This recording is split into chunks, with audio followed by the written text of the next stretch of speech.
Right, welcome everyone. This is Roxana Bangura of the Roxana Bangura channel here on YouTube and the Bangura Chronicles on Patreon and Facebook, as well as Bangura Institute on Facebook. Welcome again to my channel, mi canal, benvenido. I have a guest with me today, an esteemed guest, another treat. Her name is Priyam, and she's one of my fellow co-authors of the book Nomads, Adventurous Businesswoman, changing the world while traveling. And she hails from India. She's world traveled. She's a polyglot. She speaks several languages, and she's a global international relocation specialist.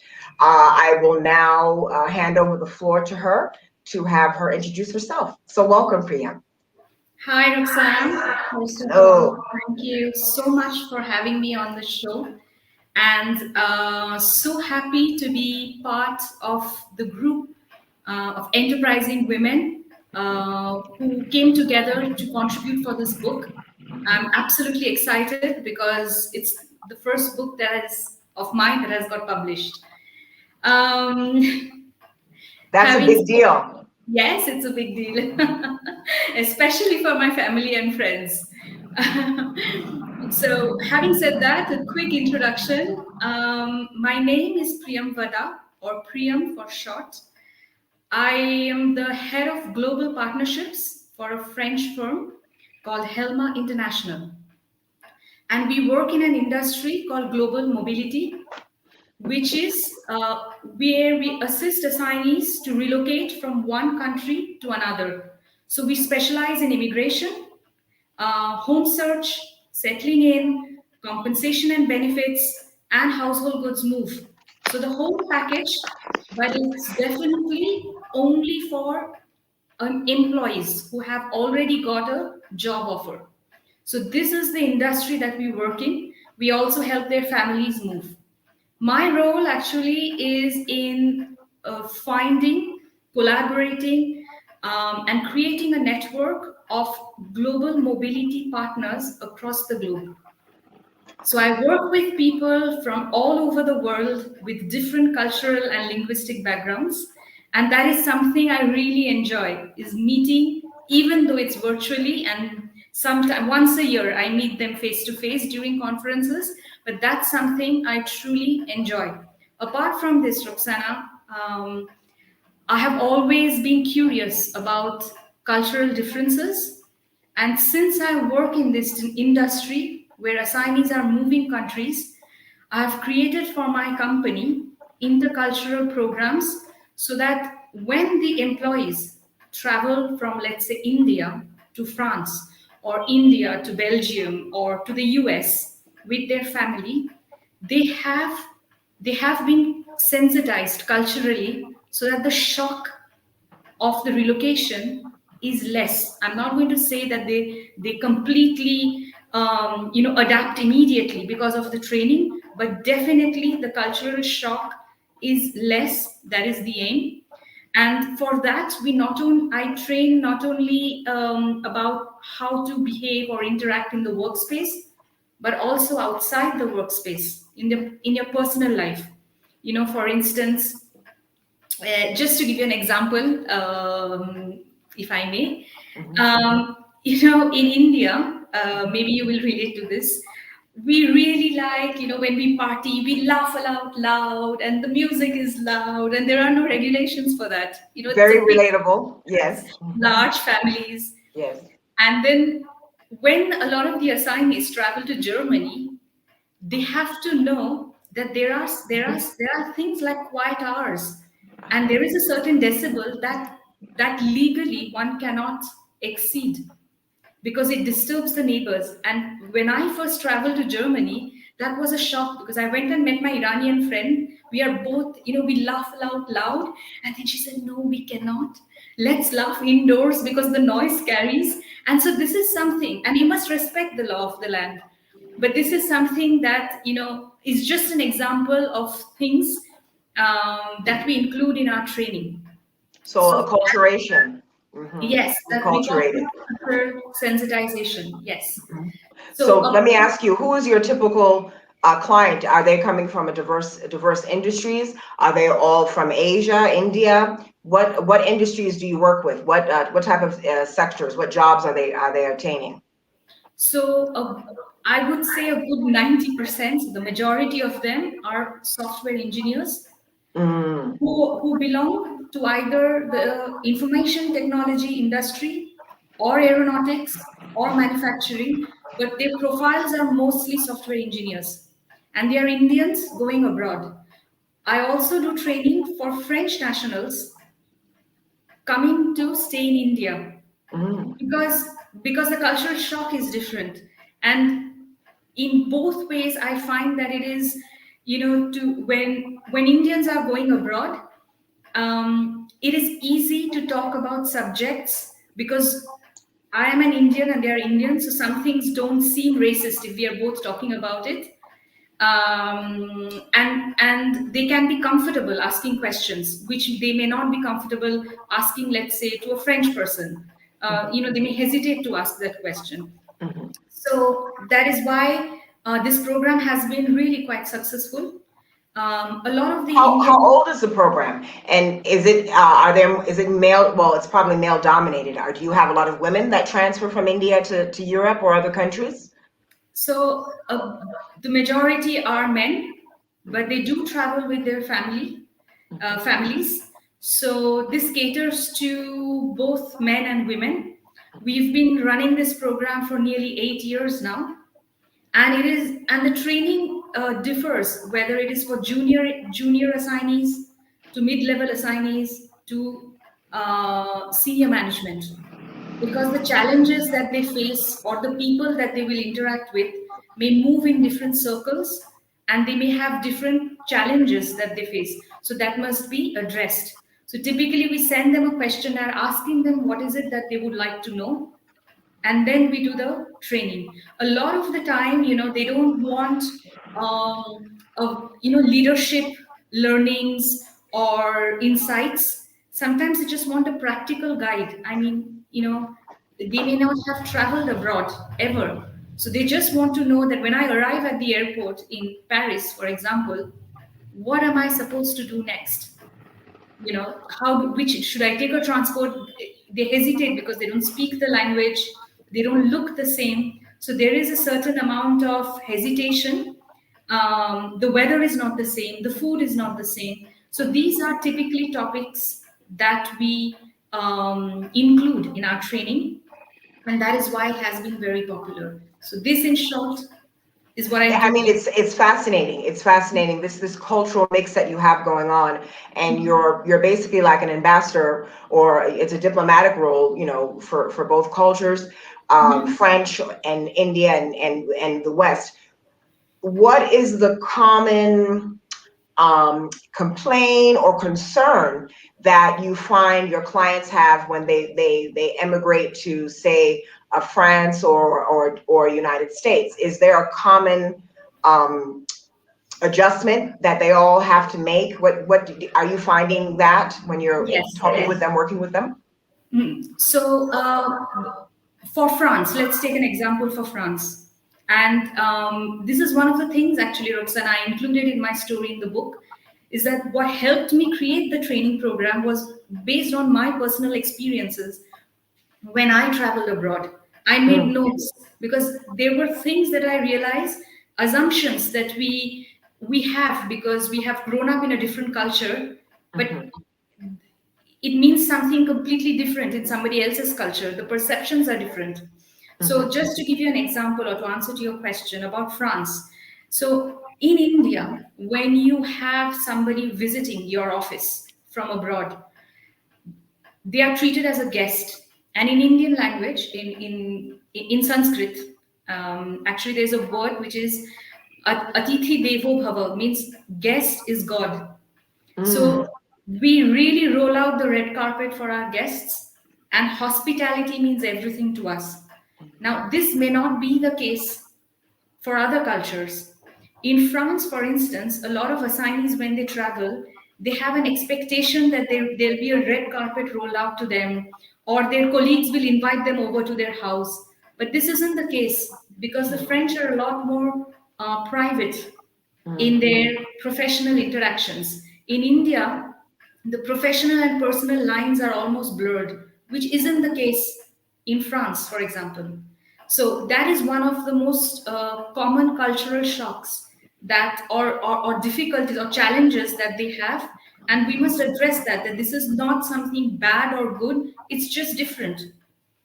And to your question about US, so as you know, in India, I won't say about 10% of our population speaks English, and we have a lot of exposure to US television. Mm. So we have a pretty good idea of what life is like, or shopping, or roads, or houses, or what it looks like. However, if they are going to cities like San Francisco or LA, or New York, Chicago, I think they pretty much get what they were expecting. But when they go to smaller towns, they are slightly taken aback Mm. because they feel the sense of being the outsider. Mm. So that takes them a little bit of time to adjust. Mhm. But I must say that, if I compare France and US, I think Indians have a lower shock moving to US simply because of the exposure that we have through television Mhm. than moving to France or Europe for that matter. Is France a popular destination for your clients? Yes, Why is yes. that? Why is France popular? Because there are a lot of aeronautic firms in France. There are a lot of pharmaceutical firms in France. So, there is a lot of trade happening between France and India, even for Germany. And, this is a question that you ask. One of the things that when you travel from India to France or Germany, you have this notion that you're traveling to a first world country. So everything is better. But that is a shock sometimes they get because the houses are much smaller because they're more expensive. And Mhm. one has to do all the housework there. There is no Mhm. house help. And Mhm. it just dawns upon a lot of Indians when they travel to the European countries that many of the household chores, it's do it yourself. You Mm. So this is a shock that they have, and that we address again in our. That's very fascinating because you're in a first world country, you're from a quote unquote developing country, but maybe your standard of living is lower, and it's usually based on economics, maybe cultural norms. Mhm. That's very fascinating, and it's almost the opposite, I would say, in the United States. Those of us who live abroad from the United States, of course, there are people who have cleaning services in the United States, but it's definitely something that a lot of Americans that I know discover when they leave the States, just because of the cost of living. You can afford to have more household help to maintain your household, your domicile, because now that you are in an economic situation where it might be advantageous to you, you can afford those quote unquote luxuries. So that's very interesting. And then the houses being smaller, as opposed to India. Yes, What I know that you've traveled extensively. You're a francophone in that sense. You speak French. What first led you to go to France? Was that the first country you traveled to outside of India? Okay, yes. and what led you to France? Why did you choose France? So just a little bit background to why I landed up in France. I am from the east of India, Mhm. from a state called West Bengal, Oh, West and Bengal. yes, and when I from Calcutta. Hmm. And when I was 10 years old, I moved to a boarding school in the south of India in a town called Pondicherry. Now, Pondicherry was colonized by the French, unlike the rest of India, which was colonized by the British. I And didn't that know is, that. yes. Oh, very interesting. Mhm. Okay, that And makes sense. there are about 3 or 4 small towns around India which were colonized by the French, some by the Portuguese, but mostly by the British. I knew about the Portuguese. Okay, okay. And that is why I started learning French, because the school I attended in Pondicherry had French as the primary language and Sanskrit as well. Now, after having graduated from my school, learning French and so on and so forth, I moved to Bangalore, which is another city in the south. I got a job and I joined an institute which you might know. It's a French language institute because you're into linguistics. It's called Alliance Française. See, So we, they are we. Mhm. so they are across the globe, Roxana. And at that institute, I got the job of a cultural coordinator. So my role was to make sure that there is cultural exchange between India and France. And there are French artists, when they come to India, I would organize their tours and promotion. And I would help Indian artists then go to France, all Wonderful. through the Alliance network. Wonderful.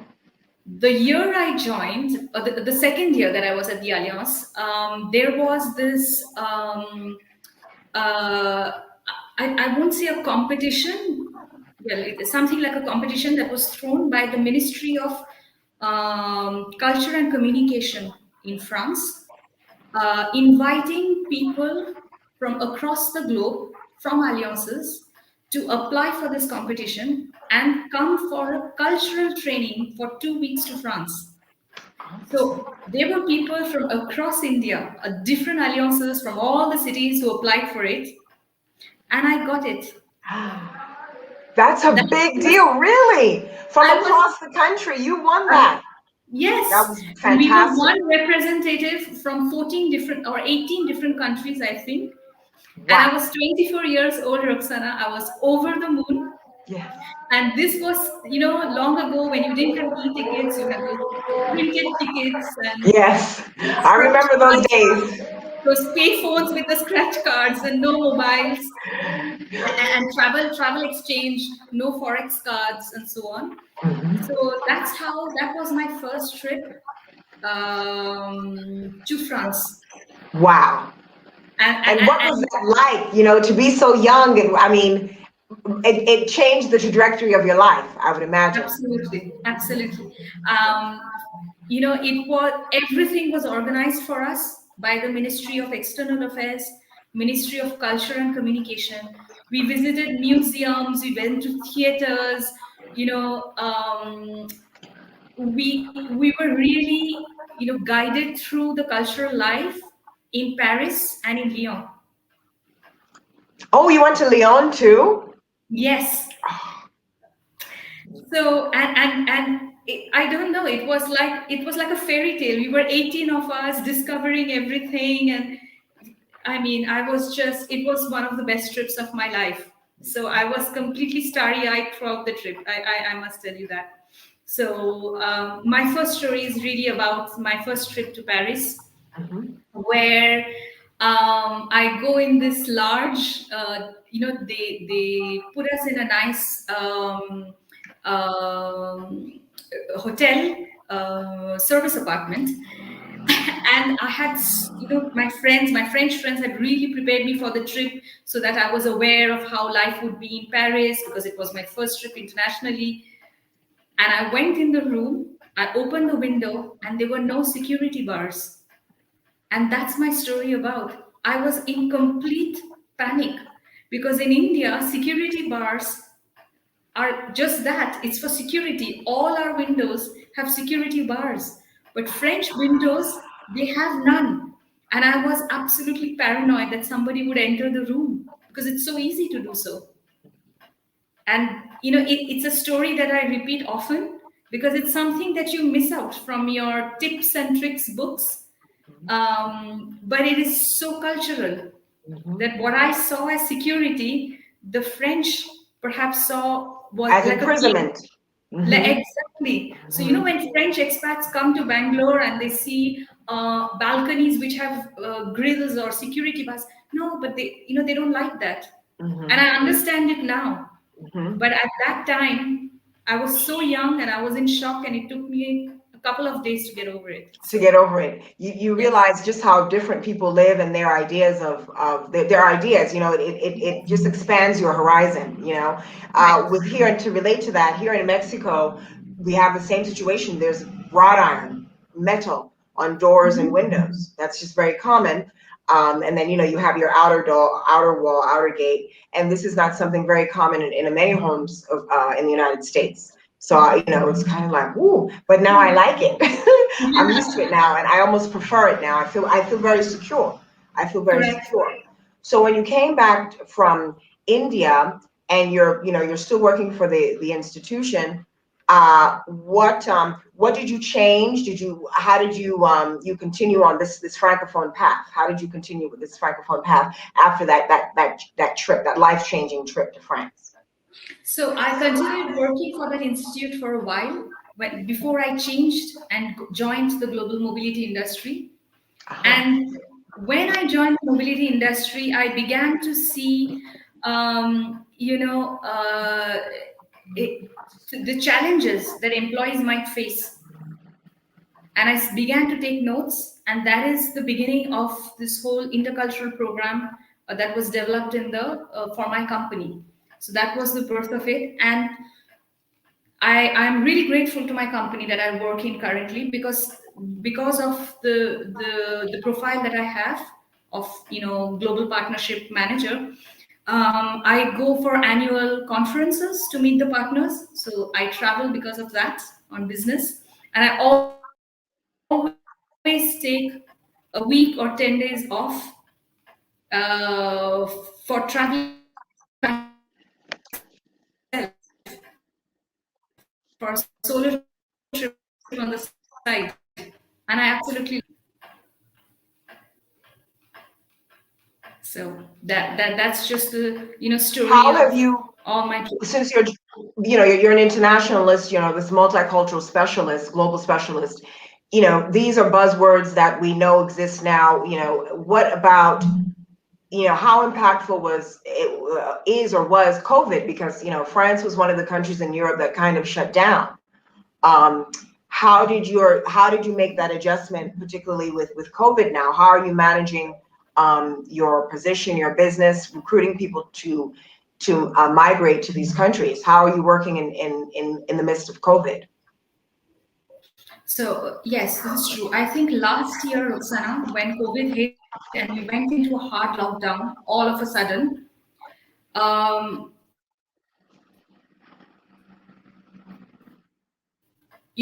people were not allowed to cross borders. But what we needed to support our clients was duty of care, because the assignees were stuck in a country. Some of them had their visas which were expiring. They did not know where to go for the tests. And they did not know how to get groceries.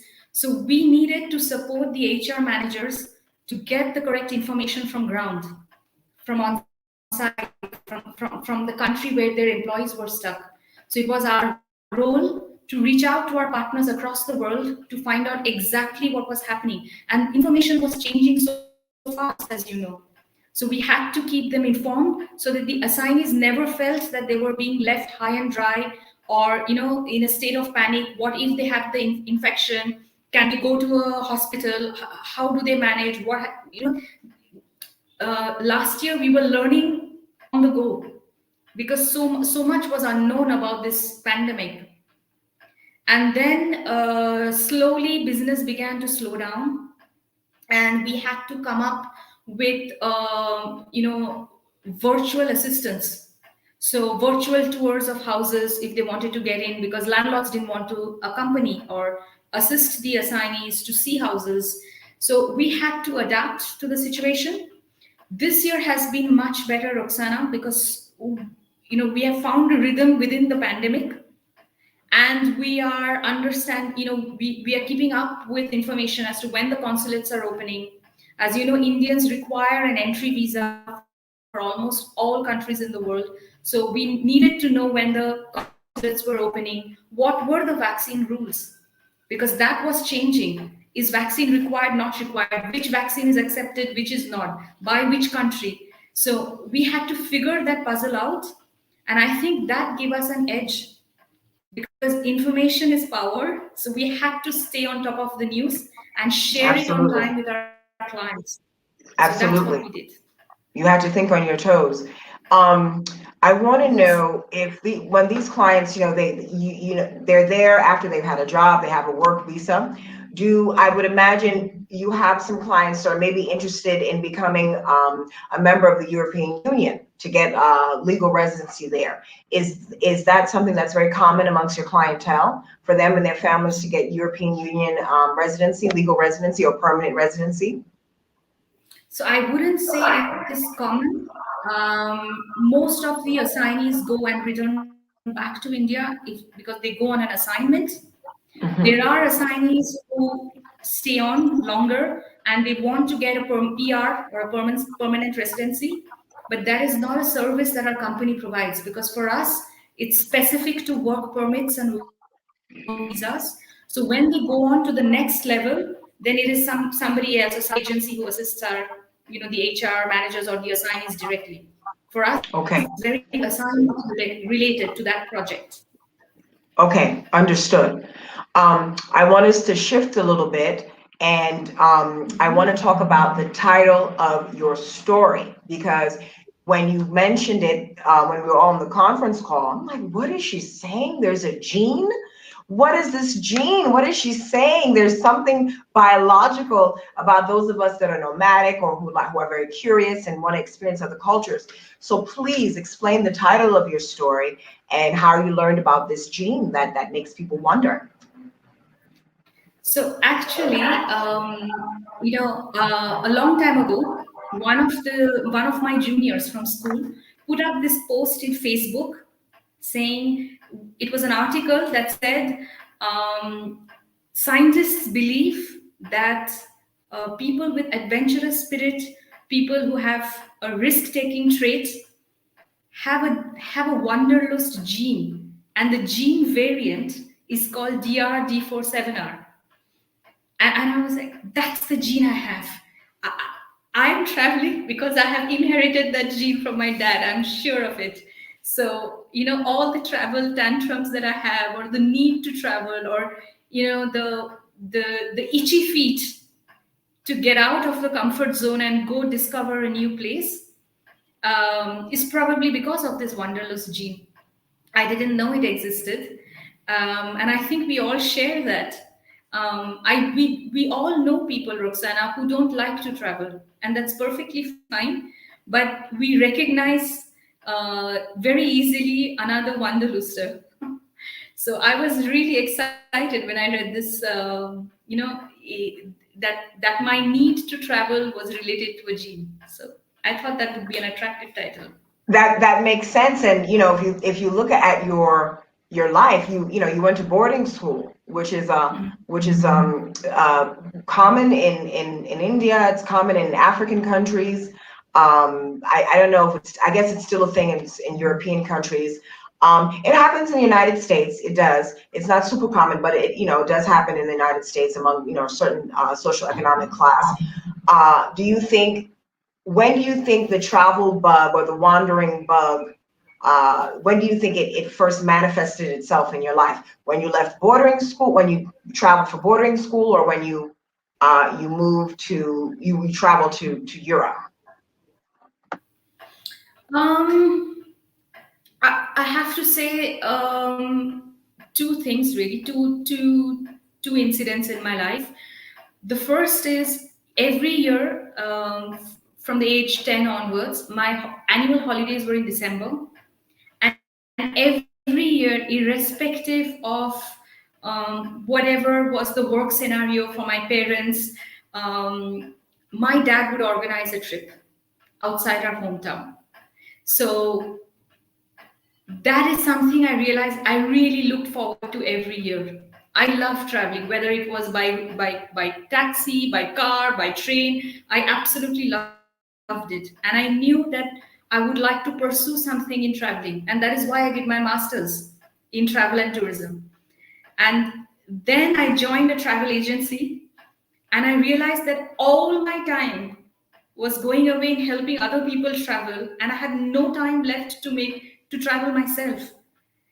And I had stopped traveling because there was so much work that I didn't even have a weekend to myself. It was not until that I joined the Alliance Française and I met with two or three French interns who later became one of my closest friends. And we weren't earning a lot of money, and it is then that these French friends explained to me and spoke to me about work-life balance. That it cannot all be about work. We need to take the weekend off. Come on, Priyam, let's go. Just, it doesn't have to be expensive. It doesn't have to be well planned. Just let's take a bus and go somewhere else. And my first trip was close by, called Hampi, a beautiful ancient town in the north of Karnataka, and that was it. And that's when I remember Roxana writing in a little notebook, I will never let my professional life take over my need to travel. And I remember writing it over and over again, and I have stayed true to that. Absolutely. Work-life balance is very important. Do you think that that is a cultural norm in India? Is that a cultural norm, I should say, to really work long hours? Is that a quote unquote Indian generalization? Because stereotypically, the French Europeans are known for their holidays. They're very serious about their holidays. That's the perception. It's very much work-life balance. I think France has like a 35 or 36-hour work week. They have extended vacation for maternity leave. They take their time seriously, and that's not an American thing. We're shifting towards that. I think with having to go remote with COVID, people realize that their priorities have shifted. Your health, your family, spending time with your family. There's been a shift. There's been a global shift. So would you agree that having this different perspective from your friends from the West changed your attitude about work, about work-life balance? Absolutely. I really have to thank my friends from France for explaining to me the importance and showing me that when you have work-life balance, you are rejuvenated, you're motivated to come back to work. Otherwise, you can burn out easily, which is what happened to me before when I was at my first job. We were just working 16-hour days, and just getting burnt out. So this is something that I've practiced. But you're right, in India, I think there are Americans who work very long hours. There are the Japanese, and then there's Indians. They work very, very long hours, and it is almost sometimes. I mean, perhaps the culture is changing, but very slowly. It is still seen as a negative work trait if somebody leaves the office by 5:30 or 6 p.m. You stay long hours. So that is something that is seen as a good worker. And I agree, this has to change, because people burn out. People burn out, and you don't have enough time for your family then. Absolutely, absolutely. It affects your quality of life, and particularly if you're working for someone else, you're not working for yourself. So the benefit, that's the shift. I think that's a shift with particularly this generation. I would call them Generation Z. Those of people who are in their teens and up. They're not tolerating a lot of things that my generation tolerated and back, where you have to really commit yourself to a company and be a good company person. Children are very entrepreneurial. The teenagers, the millennials, the zennials and millennials are very entrepreneurial, and they're very much like, I'm going to work according to my own rules, how I want to work, and I'm not a slave to a corporation or to a business. So I admire that about the younger generation. You and I were talking off camera about Western culture versus Eastern culture. I want to talk about, because in the title, you're a polyglot. You speak all these languages. I know you speak, I'm assuming Hindu, and you speak French. What other languages, what other Asian languages? Let's start with the Asian languages, the languages of India that you speak. So my mother tongue is Bengali, so I speak Bengali. Oh, forgive me, Bengali. Forgive me. Yes. So I speak Hindi, and I learned Sanskrit in school. I must say that I have not been in touch with Sanskrit for a long time. Okay. I speak English because English is the medium of education in our school. and then French. I also learned Italian and German. I remember a little bit of Italian, but German not so much. But yes, so these were the languages that I have learned, and they have, they have been helpful in my career. I would like, and I also think it helps to know languages. You must know that because it helps to understand another culture more easily. Language is culture. Yes, it helps to appreciate other cultures more easily. So yes, we learn English because we were colonized by the British, um, You and said something interesting. You said only 10% of Indians speak English? yes, Really? I thought the yes. number would be much higher. Oh, that's interesting. I thought it was a higher number. No, because you know, as you go to tier two cities or to the villages, they do learn English, but the level of education or the level of English may not be good enough for a certain level of fluency. So yes, education is definitely a challenge that our government has to, they constantly try to address. You Is know, is public education free in India? Is there yes, free public education yes. up until what age? So public education in government schools are free, but I must tell you that all those who can afford, so when I say that, say middle class or the upper middle class, they will always put their children in private schools because it's just the quality of education is much better. And as you may have seen, I think this is a trend amongst Asian parents, and it exists also in India. There's a lot of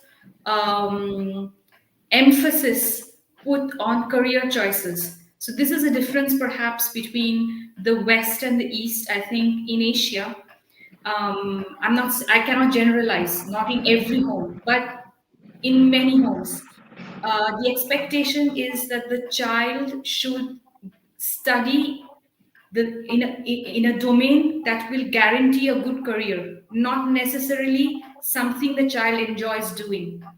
So typically, the expectations is the child should become get into medicine or become a lawyer or become a chartered accountant. And when I was reading some of the other Asian authors in our book, I saw the same trend.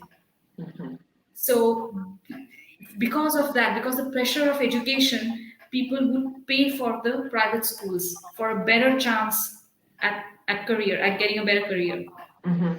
This is a phenomenon amongst African parents as well. So that's a definitely an Asian African thing. Um, my mother wanted me to study.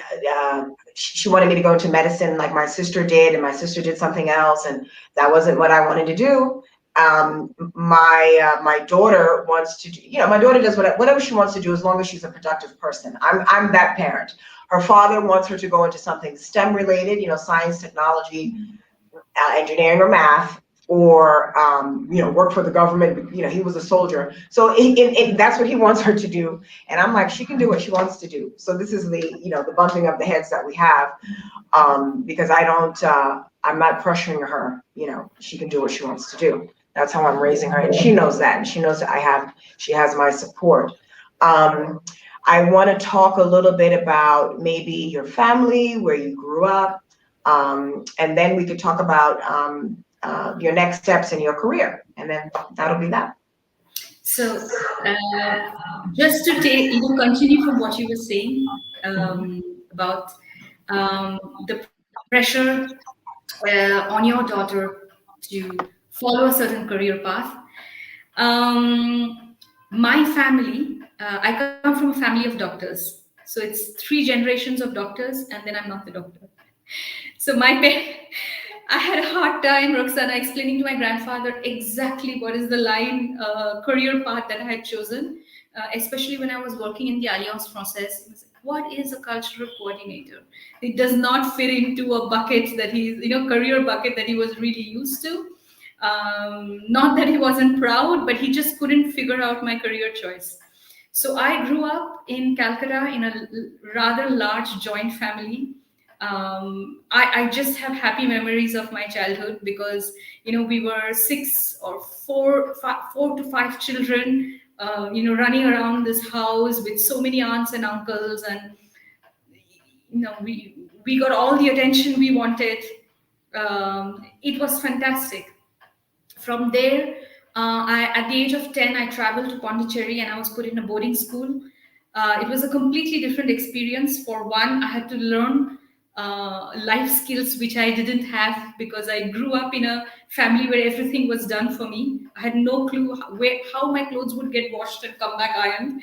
So once, when I went to the hostel, there are life skills that I learned. It was a fantastic hostel. My education in Pondicherry in the school that I attended was almost idyllic because we we had access to so many courses, classes, activities, sports, and we didn't have exams, Roxana. There was no pressure of exams. So we were judged on our work on a daily basis. And That's we were given, revolutionary. No exams. yes, I should and have we gone to turned your out school. fine. And we turned out fine.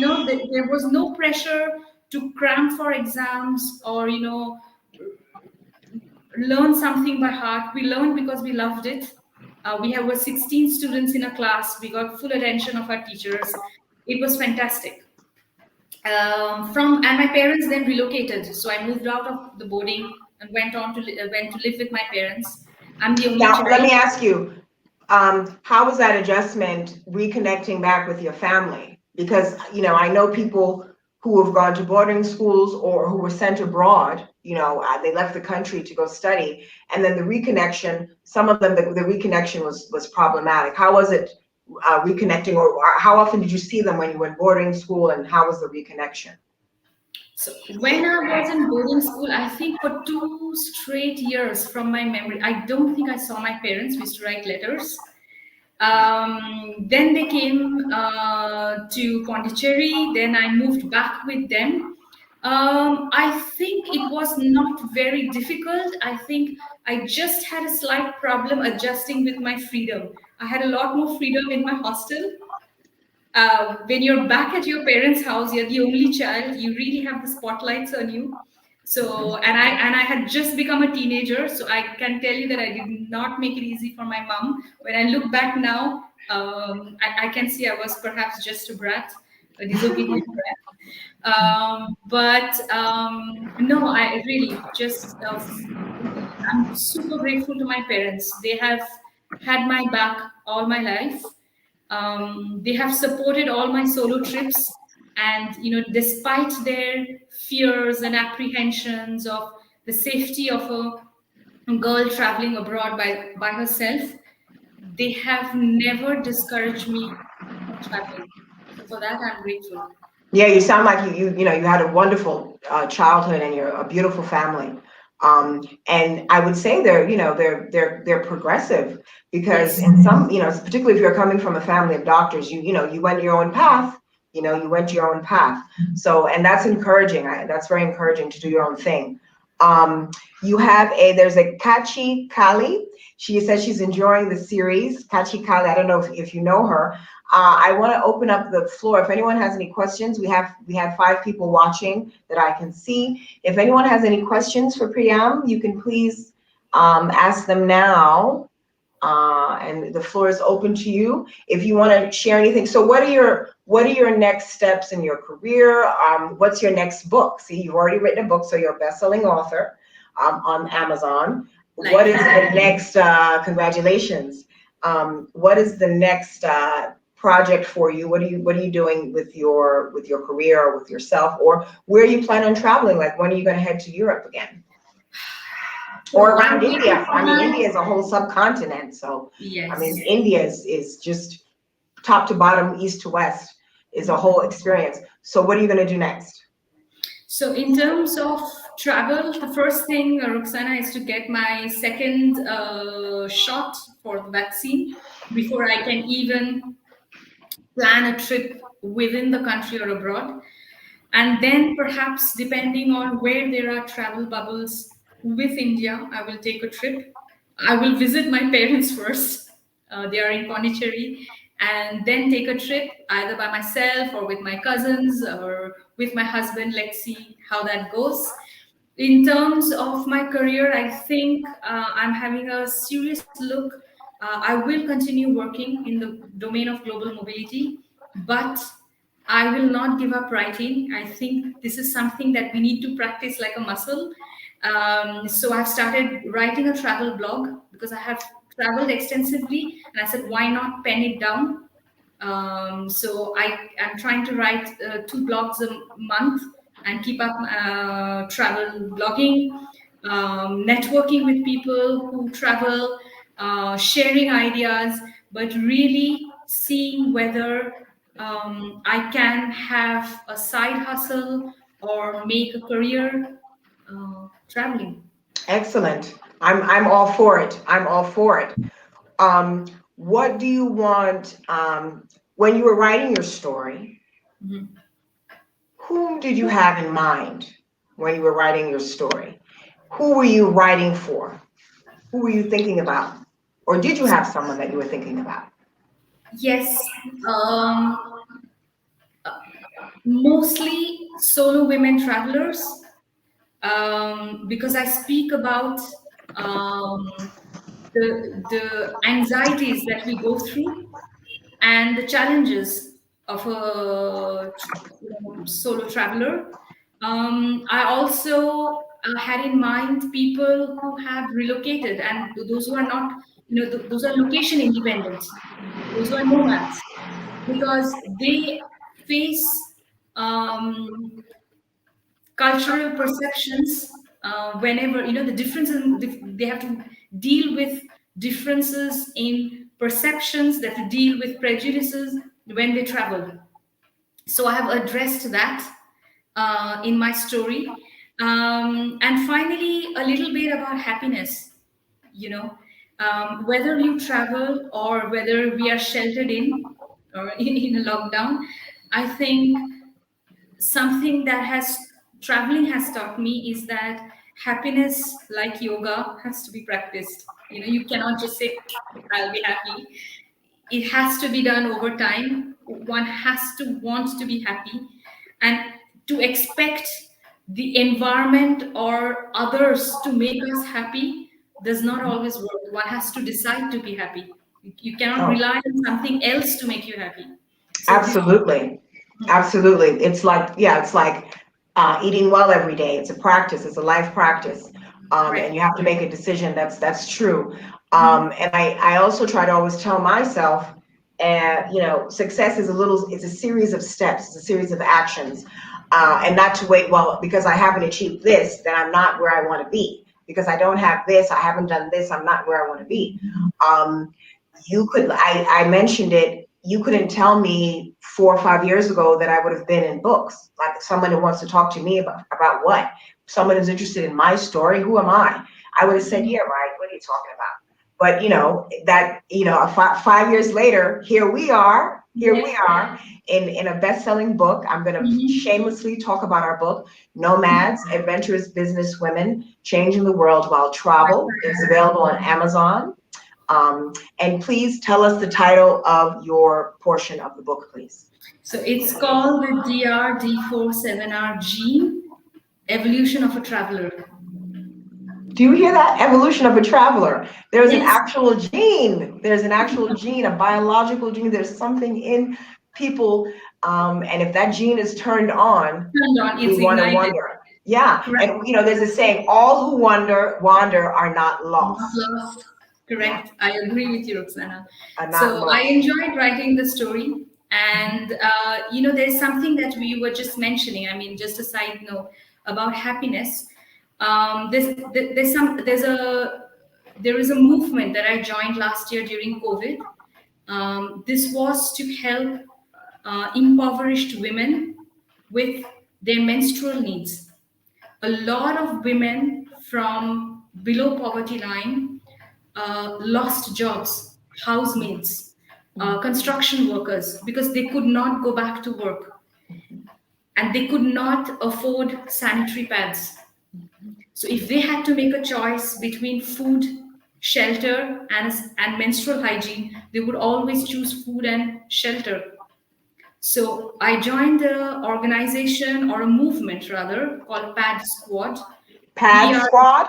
yes, I'm we writing are, it down in the chat. PAD Squad. yes. And we were just a group of men and women volunteers from across India. It was spearheaded by 5 women in Mumbai. And we began asking people either to donate sanitary pads or donate money so that we could collect sanitary pads and then distribute it in slums or in locations where women could not afford menstrual hygiene. And we have done it for 1 whole year now, and we are continuing doing it. Bless And you. Bless you. Bless yes, you. and this has been really a fantastic experience because you meet with women, um, you know, who have so little in their life and yet find a way to be happy. So, this has been a really a great experience during the pandemic. Uh, you know, distributing pads, meeting women, understanding their stories, understanding their hesitations, because talking about menstrual needs is, can all sometimes be a taboo. They hesitate to ask questions. So understanding that, simple things, for instance, um, we thought that in some areas we would slowly ask women, because it's more a sustainable option, to move from sanitary pads to cloth pads because it's more sustainable, it's better for the environment. But what we didn't understand is that they may not always have access to clean water. So how do they wash it? And how do they dry it? I mean, people might see it drying. So there is a shame attached to that. So these are things that we learned that we are not aware That we of. take for granted. Those of We us, take for granted, yes. So that has been a good learning and something that I got to do outside the routine of work that I'm used to. So while I could not travel, there were, this the involvement with this project was but that very was travel. That was travel. That was a new experience, and it wasn't correct. your normal environment. So that, Absolutely. again, it expanded Mhm. your perspectives on things. So yeah, Correct. people don't realize if you go to a different part of town or you frequent with people that you normally wouldn't associate with, well, you've learned something new. So it's expansion. Yeah, it's expansion. Absolutely true. Yeah. That's absolutely true. I would not have otherwise visited these neighborhoods. And then you get to meet these women. And then, every 3 months we would go there to distribute the pads. And so the faces become familiar and, they become your friends. And, that was something really quite It's a beautiful wonderful. thing. That's Yes. beautiful to be in service. You've been doing it for a year. These women in these situations, has their economic situation improved? Have things stabilized? Do they have jobs? Do their husbands have jobs? What's going on with them in terms of stability, economic stability? 1 year after the fact, but we're still in this pandemic. So some of them got their jobs back in March of this year, or construction work or domestic help. There were, one of the after effects or side effects of the pandemic, if I may say, there was a rise in pregnancies. And when we went back, volunteers to the same neighborhoods, a lot of the women were pregnant, and it can be difficult when you're already struggling, to make ends meet, to have a new baby on the way. So we tied up with an organization that has a free helpline that allows them to speak to gynecologists, with a missed call, so they don't have to really pay for the phone call or for the advice, and they can make the phone call anytime they want, because a lot of the women are shy to visit a gynecologist without the presence of another, the mother-in-law or a sister. They may want to ask questions which are a lot more private. So this helpline, which was in their local language in Canada, allowed them access to a doctor to ask questions about, any gynecological questions That's that they fantastic. may, yes, So that they important, may, particularly that it was in their language. That's so important. That's so correct. important. So there was no barriers to access. There was no barriers to access. So do you want to share any last words? We've opened up the floor. 5 people are watching. No one has any questions for Priyam? Any questions? Her Gmail is available. Okay, I've listed her Gmail, and as I've said, as she said, she's starting a travel blog. So she's going to be sharing her travel with you. She's a polyglot. She speaks several languages, Asian languages, Indian languages, as well as European. So very interesting. Any questions, anyone? Do you want to say anything in closing, Priyam? So I just want to say that I am very grateful, Roxana, for being on this show. And I'm grateful for you coming. Thank you. And I have absolutely enjoyed having this chat with you. I don't think I've enjoyed having a chat like this with anybody else before. I'm thoroughly thrilled to have a published book. And for all those who are listening, I think if you do have the gene and if you do like to travel, um, there is no better education than that. As I said, my dad said traveling is education, and I think that truly helps to understand another human being when you move to the location that they live in. So Absolutely. opportunity, I think. Absolutely. Definitely builds empathy, and you know the history, the culture of the place based on being with someone such. I think that it's crucial. That it's crucial to learning, particularly if you're living in a country that is not your own, to really immerse yourself as best you can in the culture. So I thank you. As I said, Priyam is a polyglot. She's from India, West Bengal, but she lives in the south of India. What's the name of your state again? What's the name of your state in India, South India, where you're living? Karnataka. Karnataka. Did I say that right? Yes. Okay, Karnataka. And but she's from the west. No, she's from the eastern part of the country, right? And she's a global strategist, helping people from India, particularly in the software industry, IT industry, relocate to Western countries. She's a cultural ambassador, global strategist, and very interesting person. The name of her story in our book is called The DRD47R gene, Evolution of a Traveler.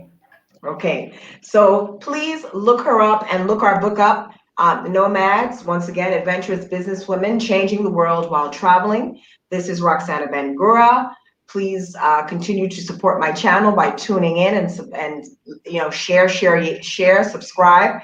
I'm on YouTube. I rather talk to people and do live. So if you have anything you want to share, you're welcome to come to chat with me on my channel. It's very casual. You can also find the Ben-Gura Chronicles on Facebook and Patreon, and the Ben-Gura Institute on Facebook. And thank you. Thank you, Priyam. Bye. Bye-bye. Bye, everyone. Have a good day. Bye. Bye.